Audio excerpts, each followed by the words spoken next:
नमस्कार दोस्तों, आइए सुनते हैं मुंशी प्रेमचंद की कहानी ज्वालामुखी। लेकिन उससे पहले अगर आपने अभी तक मेरे चैनल को सब्सक्राइब नहीं किया है तो प्लीज़ मेरे चैनल को सब्सक्राइब कर लें और वीडियो को लाइक और शेयर करना ना भूलें। तो आइए शुरू करते हैं आज की कहानी ज्वालामुखी। डिग्री लेने के बाद मैं नित्य लाइब्रेरी जाया करता, पत्रों या किताबों का अवलोकन करने के लिए नहीं। किताबों को तो मैंने ना छूने की कसम खा ली थी। जिस दिन गजट में अपना नाम देखा उसी दिन मिल और कैंट को उठाकर ताक पर रख दिया। मैं केवल अंग्रेजी पत्रों के वांटेड कॉलमों को देखा करता। जीवन यात्रा की फिक्र सवार थी। मेरे दादा या परदादा ने किसी अंग्रेज को गदर के दिनों में बचाया होता अथवा किसी इलाके का जमींदार होता तो कहीं नॉमिनेशन के लिए उद्योग करता, पर मेरे पास कोई सिफारिश ना थी। शौक, कुत्ते बिल्लियों और मोटरों की मांग सबको थी, पर बीए पास का कोई पुरसा हाल ना था। महीनों इसी तरह दौड़ते गुजर गए, पर अपनी रुचि के अनुसार कोई जगह नज़र ना आई। मुझे अक्सर अपने बीए होने पर क्रोध आता था। ड्राइवर, फायरमैन, मिस्त्री, खानसामा या बावर्ची होता तो मुझे इतने दिनों बेकार ना बैठना पड़ता। एक दिन मैं चारपाई पर लेटा हुआ एक पत्र पढ़ रहा था कि मुझे एक मांग अपनी इच्छा के अनुसार दिखाई दी। किसी रईस को एक प्राइवेट सेक्रेटरी की ज़रूरत थी जो विद्वान, रसिक, सहृदय और रूपवान हो। वेतन 1000 मासिक। मैं उछल पड़ा। कहीं मेरा भाग्य उदय हो जाता और यह पद मुझे मिल जाता तो जिंदगी चैन से कट जाती। उसी दिन मैंने अपना विनय पत्र अपने फ़ोटो के साथ रवाना कर दिया, पर अपने आत्मीय गणों में से किसी से इसका जिक्र ना किया कि कहीं लोग मेरी हंसी ना उड़ाए। मेरे लिए 30 रुपया मासिक भी बहुत थे। 1000 कौन देगा? पर दिल से यह ख्याल दूर ना होता। बैठे बैठे शेख चिल्ली के मंसूबे बांधा करता, फिर होश में आकर अपने को समझाता कि मुझ में ऐसे ऊंचे पद के लिए कौन सी योग्यता है। मैं अभी कॉलेज से निकला हुआ पुस्तकों का पुतला हूँ, दुनिया से बेखबर। उस पद के लिए एक से एक विद्वान, अनुभवी पुरुष मुंह फैलाए बैठे होंगे। मेरे लिए कोई आशा नहीं। मैं रूपवान सही, सजीला सही, मगर ऐसे पदों के लिए केवल रूपवान होना काफ़ी नहीं होता। विज्ञापन में इसकी चर्चा करने से केवल इतना अभिप्राय होगा कि कुरूप आदमी की ज़रूरत नहीं, और उचित भी है, बल्कि बहुत सजीलापन तो ऊंचे पदों के लिए कुछ शोभा नहीं देता। मध्यम श्रेणी, तोंद भरा हुआ शरीर, फूले हुए गाल और गौरवयुक्त वाक्य शैली, यह उच्च पदाधिकारियों के लक्षण हैं, और मुझे इनमें से एक भी मयस्सर नहीं। इसी आशा और भय में एक सप्ताह गुजर गया और अब निराश हो गया। मैं भी कैसा ओछा हूँ कि एक बेसिर पैर के बात के पीछे ऐसा फूल उठा। इसी को लड़कपन कहते हैं। जहाँ तक मेरा ख्याल है, किसी दिल्लगी बाज ने आजकल के शिक्षित समाज की मूर्खता की परीक्षा लेने के लिए यह स्वांग रचा है। मुझे इतना भी ना सूझा, मगर 8वें दिन प्रातःकाल तार के चपरासी ने मुझे आवाज़ दी। मेरे हृदय में गुदगुदी सी होने लगी। लपका हुआ आया। तार खोलकर देखा। लिखा था, स्वीकार है, शीघ्र आओ, ऐशगढ़। मगर यह सुख संवाद पाकर मुझे वह आनंद ना हुआ जिसकी आशा थी। मैं कुछ देर तक खड़ा सोचता रहा। किसी तरह विश्वास ना आता था। ज़रूर किसी दिल लगी बाज की शरारत है, मगर कोई मुजायका नहीं। मुझे भी इसका मुँह तोड़ जवाब देना चाहिए। तार दे दूं कि 1 महीने की तनख्वाह भेज दो, आप ही सारी कलई खुल जाएगी। मगर फिर विचार किया, कहीं वास्तव में नसीब जगह हो तो इस उदंडता से बना बनाया खेल बिगड़ जाएगा। चलो, दिल लगी ही सही। जीवन में यह घटना भी स्मरणीय रहेगी। तिलस्म को खोल ही डालूं, यह निश्चय करके तार द्वारा अपने आने की सूचना दे दी और सीधे रेलवे स्टेशन पहुंचा। पूछने पर मालूम हुआ कि यह स्थान दक्षिण की ओर है। टाइम टेबल में उसका वृतांत विस्तार के साथ लिखा था। स्थान अति रमणीय है, पर जलवायु स्वास्थ्यकर नहीं। हाँ, हृष्ट पुष्ट नवयुवकों पर उसका असर शीघ्र नहीं होता। दृश्य बहुत मनोरम है, पर जहरीले जानवर बहुत मिलते हैं। यथासाध्य अंधेरी घाटियों में ना जाना चाहिए। यह वृतांत पढ़कर उत्सुकता और भी बढ़ी। जहरीले जानवर हैं तो हुआ करें, कहाँ नहीं है। मैं अंधेरी घाटियों के पास भूल कर भी न जाऊंगा।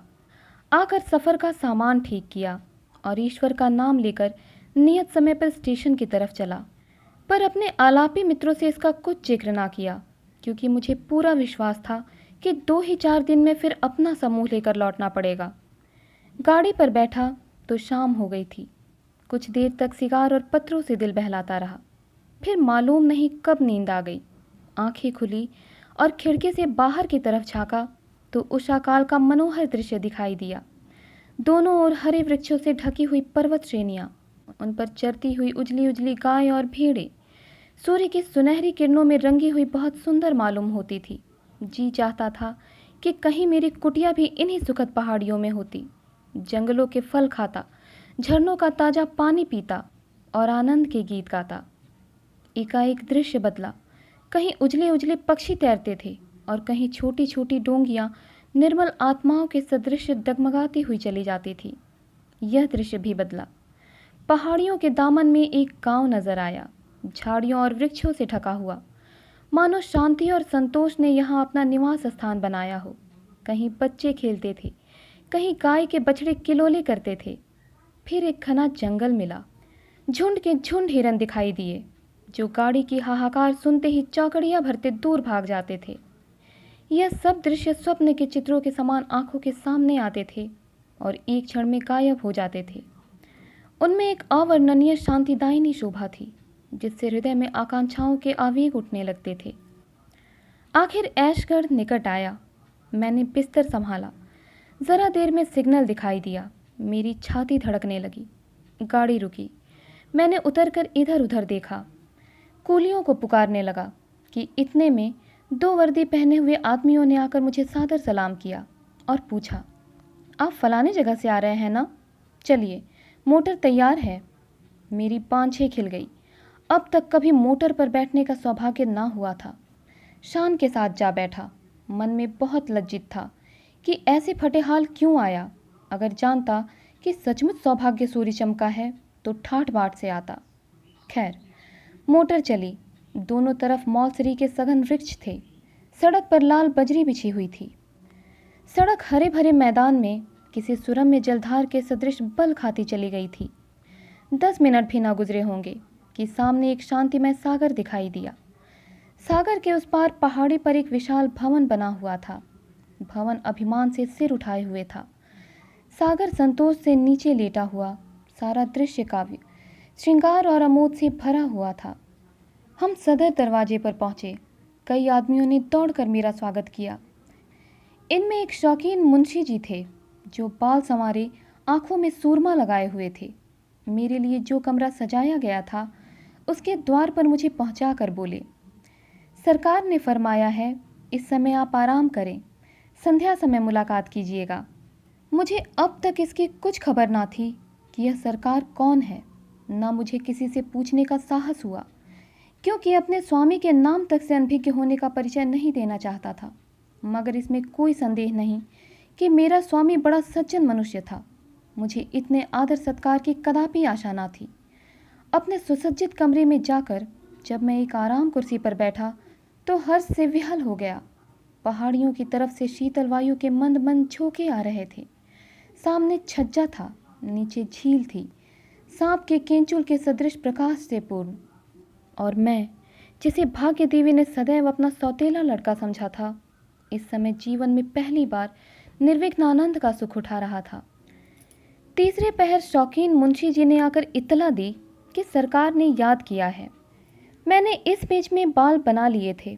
तुरंत अपना सर्वोत्तम सूट पहना और मुंशी जी के साथ सरकार की सेवा में चला। इस समय मेरे मन में यह शंका उठ रही थी कि मेरी बातचीत से स्वामी असंतुष्ट ना हो जाएं और उन्होंने मेरे विषय में जो विचार स्थिर किया हो उसमें कोई अंतर न पड़ जाए। तथापि मैं अपनी योग्यता का परिचय देने के लिए खूब तैयार था। हम कई बरामदों से होते हुए अंत में सरकार के कमरे के दरवाजे पर पहुंचे। रेशमी पर्दा पड़ा हुआ था। मुंशी जी ने पर्दा उठाकर मुझे इशारे से बुलाया।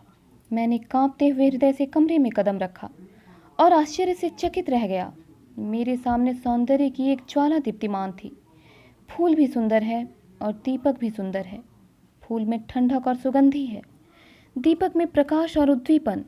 फूल पर भ्रमर उड़ उड़कर उसका रस लेता है, दीपक में पतंग जलकर राख हो जाता है।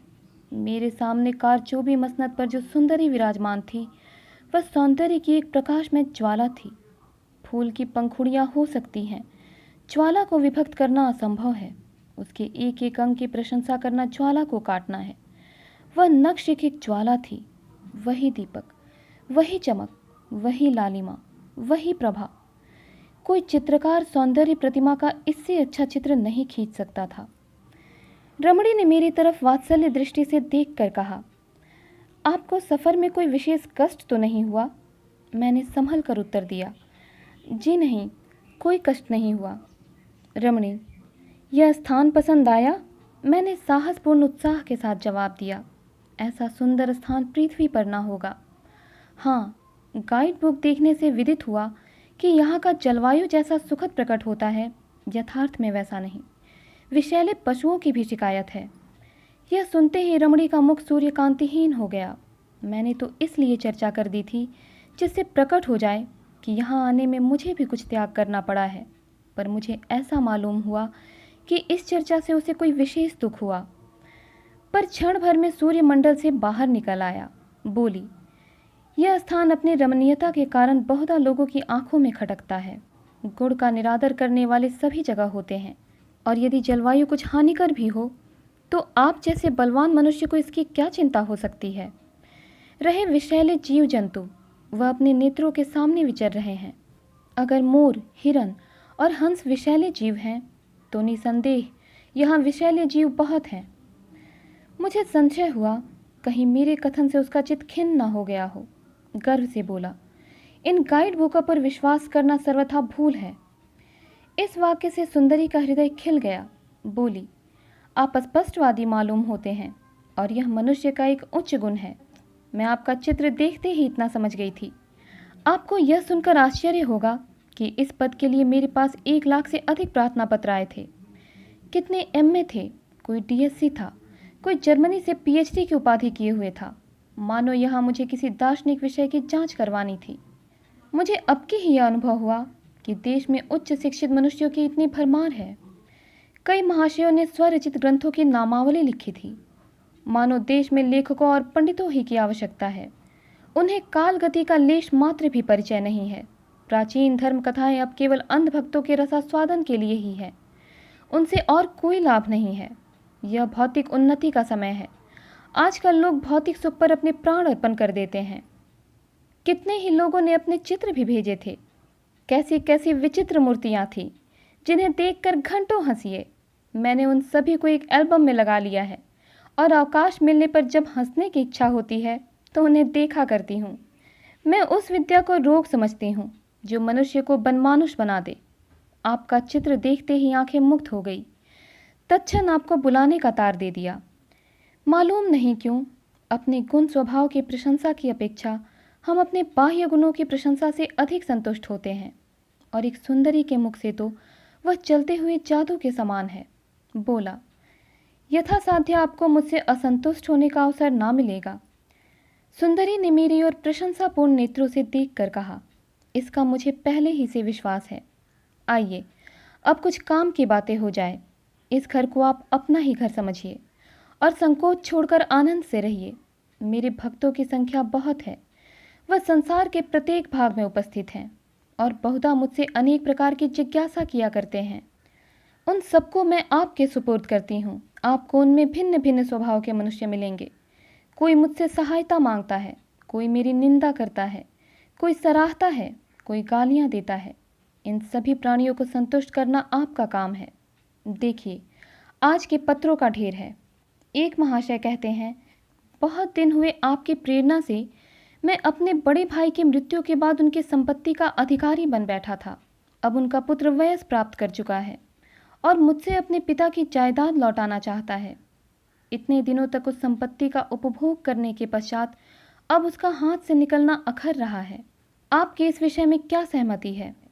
इनको उत्तर दीजिए कि इस समय कूटनीति से काम लो, अपने भतीजे को कपट प्रेम से मिला लो, और जब वह निशंक हो जाए तो उससे एक सादे स्टाम्प पर हस्ताक्षर करा लो। इसके पीछे पटवारी और अन्य कर्मचारियों की मदद से इसी स्टाम्प पर जायदाद का बैनामा लिखा लो। यदि एक लगाकर 2 मिलते हों तो आगा पीछा मत करो। यह उत्तर सुनकर मुझे बड़ा कुतूहल हुआ। नीति ज्ञान को धक्का सा लगा। सोचने लगा, यह रमणी कौन है और क्यों ऐसे अनर्थ का परामर्श देती है? ऐसे खुल्लम खुल्ला तो कोई वकील भी किसी को यह राय न देगा। उसकी ओर संदेहात्मक भाव से देखकर बोला, यह तो सर्वथा न्याय विरुद्ध प्रतीत होता है। कामिनी खिलखिलाकर हंस पड़ी और बोली, न्याय की आपने भले कही, यह केवल धर्मांध मनुष्यों के मन का समझौता है। संसार में इसका कोई अस्तित्व नहीं। बाप ऋण लेकर मर जाए, लड़का कौड़ी कौड़ी भरे। विद्वान लोग इसे न्याय कहते हैं, मैं इसे घोर अत्याचार समझती हूँ। इस न्याय के पर्दे में गांठ के पूरे महाजन की हेकड़ी साफ झलक रही है। एक डाकू किसी भद्र पुरुष के घर में डाका मारता है, लोग उसे पकड़कर कैद कर देते हैं। धर्मात्मा लोग इसे भी न्याय कहते हैं, किंतु यहाँ भी वही धन और अधिकार की प्रचंडता है। भद्र पुरुष ने कितने ही घरों को लूटा, कितनों ही का गला दबाया और इस प्रकार धन संचय किया। किसी को भी उन्हें आंख दिखाने का साहस ना हुआ। डाकू ने जब उनका गला दबाया तो वह अपने धन और प्रभुत्व के बस से उस पर वज्र प्रहार कर बैठे। इसे न्याय नहीं कहते। संसार में धन, छल, कपट, धूर्तता का राज्य है। यही जीवन संग्राम है। यहाँ प्रत्येक साधन जिससे हमारा काम निकले, जिससे हम अपने शत्रुओं पर विजय पा सके, न्याय अनुकूल और उचित है। धर्म युद्ध के दिन अब नहीं रहे। यह देखिए, एक दूसरे सज्जन का पत्र है। वह कहते हैं, मैंने प्रथम श्रेणी में एमए पास किया, प्रथम श्रेणी में कानून की परीक्षा पास की, पर अब कोई मेरी बात भी नहीं पूछता। अब तक यह आशा थी कि योग्यता और परिश्रम का अवश्य ही कुछ फल मिलेगा, पर 3 साल के अनुभव से ज्ञात हुआ कि यह केवल धार्मिक नियम है। 3 साल से घर की पूंजी खा चुका, अब विवश होकर आपकी शरण लेता हूँ। मुझ हतभाग्य मनुष्य पर दया कीजिए और मेरा बेड़ा पार लगाइए। इनको उत्तर दीजिए कि जाली दस्तावेज बनाइए और झूठे दावे चलाकर उन पर डिग्री करा लीजिए। थोड़े ही दिनों में आपका क्लेश निवारण हो जाएगा। यह देखिए, एक सज्जन और कहते हैं, लड़की सयानी हो गई है। जहाँ जाता हूँ लोग दाएज की गठरी मांगते हैं। यहाँ पेट की रोटियों का ठिकाना नहीं। किसी तरह भलमनसी निभा रहा हूँ। चारों ओर निंदा हो रही है। जो आज्ञा हो उसका पालन करूँ। इन्हें लिखिए, कन्या का विवाह किसी बूढ़े खुर्राट सेठ से कर दीजिए। वह दाएज लेने की जगह कुछ उल्टे और दे जाएगा। अब आप समझ गए होंगे कि ऐसे जिज्ञासुओं को किस ढंग से उत्तर देने की आवश्यकता है। उत्तर संक्षिप्त होना चाहिए। बहुत टीका टिप्पणी व्यर्थ होती है। अभी कुछ दिनों तक आपको यह काम कठिन जान पड़ेगा, पर आप चतुर मनुष्य हैं। शीघ्र आपको इस काम का अभ्यास हो जाएगा। तब आपको मालूम होगा इससे सहज और कोई उपाय नहीं है। आपके द्वारा सैकड़ों दारुण दुख भोगने वालों का कल्याण होगा और वह आजन्म आपका यश गाएंगे। मुझे यहाँ रहते 1 महीने से अधिक हो गया, पर अब तक मुझ पर यह रहस्य न खुला कि यह सुंदरी कौन है, मैं किसका सेवक हूँ। इसके पास इतना अतुल धन, ऐसी ऐसी विलास की सामग्रियाँ कहाँ से आती हैं। जिधर देखता था ऐश्वर्य ही का आडंबर दिखाई देता था। मेरे आश्चर्य की सीमा न थी, मानो किसी तिलिस्म में फंसा हूँ। इन जिज्ञासाओं का इस रमणी से क्या संबंध है, यह भेद भी न खुलता था। मुझे नित्य उससे साक्षात होता था। उसके सम्मुख आते ही मैं अचेत सा हो जाता था। उसकी चितवनों में एक आकर्षण था जो मेरे प्राणों को खींच लिया करता था। मैं वाक्य शून्य हो जाता, केवल छिपी हुई आंखों से उसे देखा करता था। पर मुझे उसके मृदुल मुस्कान और रसमयी आलोचनाओं तथा मधुर काव्यमय भावों में प्रेमानंद की जगह एक प्रबल मानसिक अशांति का अनुभव होता था। उसके चितवने केवल हृदय को बाणों के समान छेदती थी। उसके कटाक्ष चित्त को व्यस्त करते थे। शिकारी अपने शिकार को खिलाने में जो आनंद पाता है, वही उस परम सुंदरी को मेरी प्रेमातुरता में प्राप्त होता था। वह एक सौंदर्य ज्वाला थी, चलाने के सिवाय और क्या कर सकती है। तिस पर मैं पतंग की भांति उस ज्वाला पर अपने को समर्पण करना चाहता था। यही आकांक्षा होती कि उन पद कमलों पर सिर रखकर प्राण दे दूं। यह केवल उपासक की भक्ति थी, काम और वासनाओं से शून्य। कभी कभी वह संध्या के समय अपने मोटर बोट पर बैठकर सागर की सैर करती तो ऐसा जान पड़ता मानो चंद्रमा आकाश लालिमा में तैर रहा है। मुझे इस दृश्य में सुख प्राप्त होता था। मुझे अब अपने नियत कार्यों में खूब अभ्यास हो गया था। मेरे पास प्रतिदिन पत्रों का पोथा पहुंच जाता था। मालूम नहीं किस डाक से आता था। लिफाफों पर कोई मुहर न होती थी। मुझे इन जिज्ञासाओं में बहुधा वह लोग मिलते थे जिनकी मेरी दृष्टि में बड़ा आदर था। कितने ही ऐसे महात्मा थे जिनमें मुझे श्रद्धा थी। बड़े बड़े विद्वान लेखक और अध्यापक, बड़े बड़े रईस, यहाँ तक कि कितने ही धर्म के आचार्य नित्य अपनी राम कहानी सुनाते थे। उनकी दशा अत्यंत करुणाजनक थी। वह सब के सब मुझे रंगे हुए सियार दिखाई देते थे। जिन लेखकों को मैं अपनी भाषा का स्तंभ समझता था, उनसे घृणा होने लगी। वह केवल उचक्के थे, जिनकी सारी कीर्ति चोरी, अनुवाद और कतर ब्योत पर निर्भर थी। जिन धर्म के आचार्यों को मैं पूज्य समझता था, वह स्वार्थ, तृष्णा और घोर नीचता के दलदल में फंसे हुए दिखाई देते थे।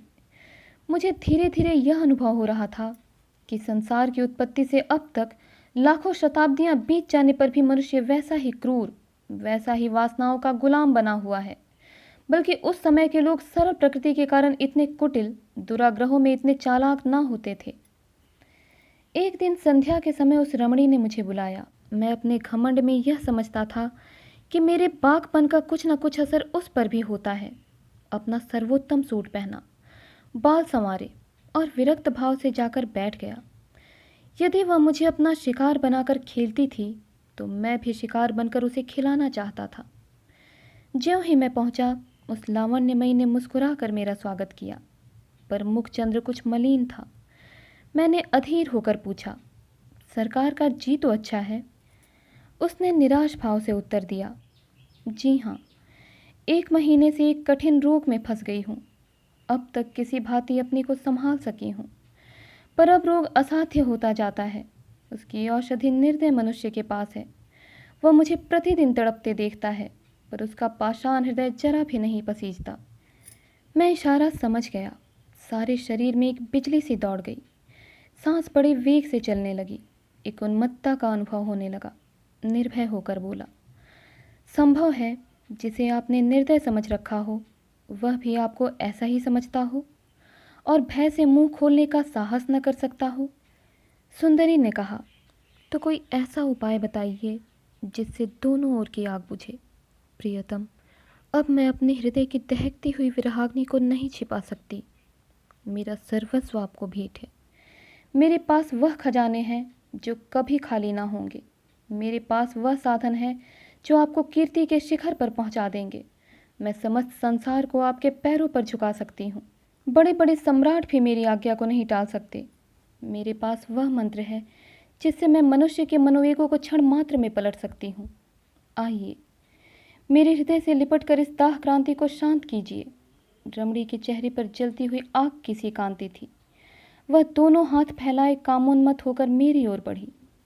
उसकी आंखों से आग की चिंगारियां निकल रही थी, परंतु जिस प्रकार अग्नि से पारा दूर भागता है, उसी प्रकार मैं भी उसके सामने से एक कदम पीछे हट गया। उसकी प्रेमातुरता से मैं भयभीत हो गया, जैसे कोई निर्धन मनुष्य किसी के हाथों से सोने की ईंट लेते हुए भयभीत हो जाए। मेरा चित्त एक अज्ञात आशंका से कांप उठा। रमणी ने मेरी ओर अग्निमय नेत्रों से देखा, मानो किसी सिंहनी के मुख से उसका आहार छिन जाए, और सरोष होकर बोली, यह भीरुता क्यों? मैं आपका तुच्छ सेवक हूँ, इस महान आदर का पात्र नहीं। रमणी, आप मुझसे घृणा करते हैं? यह आपका मेरे साथ अन्याय है। मैं इस योग्य भी तो नहीं कि आपके तलुओं को आंखों से लगाऊं। आप दीपक हैं, मैं पतंग हूँ। मेरे लिए इतना ही बहुत है। रमणी नैराश्यपूर्ण क्रोध के साथ बैठ गई और बोली, वास्तव में आप निर्दयी हैं। मैं ऐसा ना समझती थी। आप में अभी तक अपनी शिक्षा के कुसंस्कार लिपटे हुए हैं। पुस्तकों और सदाचार की बेड़ी आपके पैरों से नहीं निकली। मैं शीघ्र ही अपने कमरे में चला आया और चित्त के स्थिर होने पर जब मैं इस घटना पर विचार करने लगा, तो मुझे ऐसा मालूम हुआ कि अग्निकुंड में गिरते गिरते बचा। कोई गुप्त शक्ति मेरी सहायक हो गई। यह गुप्त शक्ति क्या थी? मैं जिस कमरे में ठहरा हुआ था, उसके सामने झील के दूसरी तरफ एक छोटा सा झोंपड़ा था। उसमें एक वृद्ध पुरुष रहा करते थे। उनकी कमर तो झुक गई थी, पर चेहरा तेजमय था। वह कभी कभी इस महल में आया करते थे। रमणी न जाने क्यों उनसे घृणा करती थी, मन में उनसे डरती थी। उन्हें देखते ही घबरा जाती, मानो किसी असमंजस में पड़ी हुई है। उसका मुख फीका पड़ जाता, जाकर अपने किसी गुप्त स्थान में मुंह छिपा लेती। मुझे उसकी यह दशा देखकर कौतूहल होता था। कई बार उसने मुझसे भी उनकी चर्चा की थी, पर अत्यंत अपमान के भाव से। वह मुझे उनसे दूर दूर रहने का उपदेश दिया करती थी, और यदि कभी मुझे उससे बातें करते देख लेती तो उसके माथे पर बल पड़ जाते थे। कई दिनों तक मुझसे खुलकर ना बोलती थी। उस रात को मुझे देर तक नींद नहीं आई। उधेड़ बुन में पड़ा हुआ था। कभी जी चाहता, आओ आंख बंद करके प्रेम रस का पान करें, संसार के पदार्थों का सुख भोगे, जो कुछ होगा देखा जाएगा।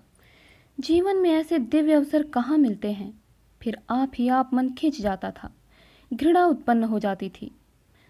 रात के 10 बजे होंगे कि हठात मेरे कमरे का द्वार आप ही आप खुल गया और वही तेजस्वी पुरुष अंदर आए। यद्यपि मैं अपनी स्वामिनी के भय से उनसे बहुत कम मिलता था, पर उनके मुख पर ऐसी शांति थी और उनके भाव ऐसे पवित्र तथा कोमल थे कि हृदय में उनके सत्संग की उत्कंठा होती थी।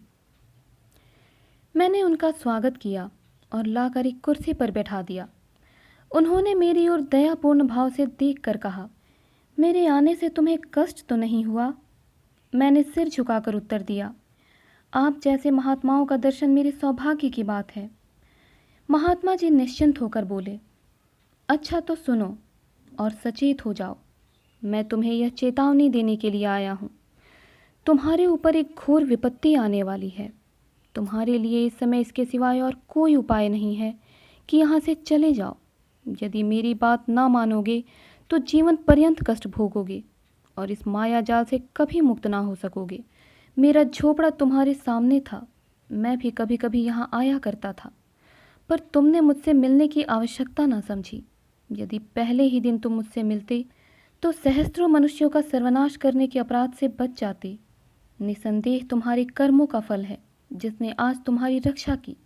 अगर यह पिशाचिनी एक बार तुमसे प्रेमालिंगन कर लेती तो फिर तुम कहीं के नहीं रहते। तुम उसी दम उसके अजायब खाने में भेज दिए जाते। वह जिस पर रीझती है उसकी यही गत बनाती है। यही उसका प्रेम है। चलो इस अजायब घर की सैर करो, तब तुम समझोगे कि आज किस आफत से बचे। यह कहकर महात्मा जी ने दीवार में एक बटन दबाया। तुरंत एक दरवाज़ा निकल आया। यह नीचे उतरने की सीढ़ी थी। महात्मा उसमें घुसे और मुझे भी बुलाया। घोर अंधकार में कई कदम उतरने के बाद एक बड़ा कमरा नजर आया। उसमें एक दीपक टिमटिमा रहा था। वहाँ मैंने जो घोर, विभत्स और हृदय विदारक दृश्य देखे, उसका स्मरण करके आज भी रोंगटे खड़े हो जाते हैं।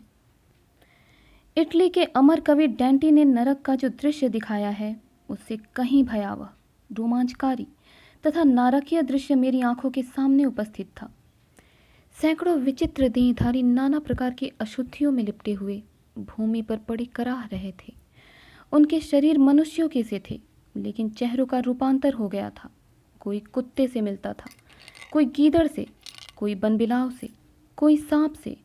एक स्थान पर एक मोटा स्थूल मनुष्य एक दुर्बल शक्तिहीन मनुष्य के गले में मुंह लगाए उसका रक्त चूस रहा था। एक और दो गिद्ध की सूरत वाले मनुष्य एक सड़ी हुई लाश पर बैठे उसका मांस नोच रहे थे। एक जगह एक अजगर की सूरत का मनुष्य एक बालक को निगलना चाहता था, पर बालक उसके गले में अटका हुआ था। दोनों ही जमीन पर पड़े छटपटा रहे थे। एक जगह मैंने अत्यंत पैशाचिक घटना देखी। तो नागिन की सूरत वाली स्त्रियां एक भेड़िए की सूरत वाले मनुष्य के गले में लिपटी हुई उसे काट रही थी। वह मनुष्य घोर वेदना से चिल्ला रहा था। मुझसे अब और ना देखा गया। तुरंत वहां से भागा और गिरता पड़ता अपने कमरे में आकर दम लिया। महात्मा जी भी मेरे साथ चले आए। जब मेरा चित्त शांत हुआ तो उन्होंने कहा, तुम इतनी जल्दी घबरा गए? अभी तो इस रहस्य का एक भाग भी नहीं देखा। यह तुम्हारी स्वामिनी के बिहार का स्थान है और यही उसके पालतू जीव हैं। इन जीवों के पिशाच अभिनय देखने में उसका विशेष मनोरंजन होता है। यह सभी मनुष्य किसी समय तुम्हारे ही समान प्रेम और प्रमोद के पात्र थे, पर उनकी यह दुर्गति हो रही है। अब तुम्हें मैं यही सलाह देता हूँ कि इसी दम यहाँ से भागो, नहीं तो रमणी के दूसरे वार से कदापि ना बचोगे। यह कहकर महात्मा अदृश्य हो गए। मैंने भी अपनी गठरी बांधी और अर्धरात्रि के सन्नाटे में चोरों की भांति कमरे से बाहर निकला। शीतल आनंद में समीर चल रहा था। सामने के सागर में तारे छिटक रहे थे। मेहंदी की सुगंधी उड़ रही थी। मैं चलने को तो चला, पर संसार सुख भोग का ऐसा सुअवसर छोड़ते हुए दुख होता था। इतना देखने और महात्मा के उपदेश सुनने पर भी चित्त उस रमणी की ओर खींचता था। मैं कई बार चला, कई बार लौटा, पर अंत में आत्मा ने इंद्रियों पर विजय पाई। मैंने सीधा मार्ग छोड़ दिया और झील किनारे किनारे गिरता पड़ता कीचड़ में फंसता हुआ सड़क तक आ पहुंचा। यहाँ आकर मुझे एक विचित्र उल्लास हुआ, मानो कोई चिड़िया बाज के चंगुल से छूट गई हो। यद्यपि मैं 1 मास के बाद लौटा था, पर अब जो देखा तो अपनी चारपाई पर पड़ा हुआ था। कमरे में ज़रा भी गर्द या धूल ना थी। मैंने लोगों से इस घटना की चर्चा की तो लोग खूब हंसे, और मित्रगण तो अभी तक मुझे प्राइवेट सेक्रेटरी कहकर बनाया करते हैं। सभी कहते हैं कि मैं 1 मिनट के लिए भी कमरे से बाहर नहीं निकला। महीने भर गायब रहने की तो बात ही क्या। इसीलिए अब मुझे भी विवश होकर यही कहना पड़ता है कि शायद मैंने कोई स्वप्न देखा है। कुछ भी हो, परमात्मा को कोटि कोटि धन्यवाद देता हूँ कि मैं उस पाप कुंड से बच कर निकल आया। वह चाहे स्वप्न ही हो, पर मैं उसे अपने जीवन का एक वास्तविक अनुभव समझता हूँ, क्योंकि उसने सदैव के लिए मेरी आंखें खोल दी। तो दोस्तों, उम्मीद करती हूँ कहानी आपको पसंद आई होगी। इसी प्रकार की और कहानियों के लिए हमारे साथ जुड़े रहें। मिलती हूँ अगली कहानी के साथ, तब तक के लिए धन्यवाद।